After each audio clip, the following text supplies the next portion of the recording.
Hello everyone, today in this video, I am going to show you how to send message to any number in WhatsApp without saving it. If you watch this video till the end, then you will be able to send a message to any number without saving in contacts it in WhatsApp. If you haven't subscribed to my channel before starting the video, do so quickly.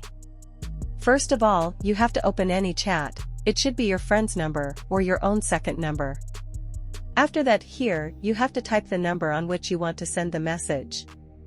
After that, click on Send button.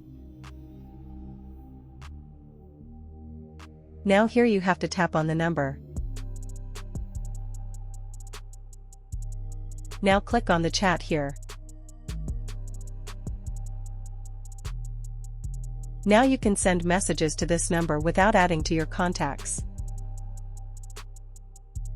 In this way, you can send a message to any number in WhatsApp without saving in your contacts. Thanks for watching this video. Please subscribe my channel.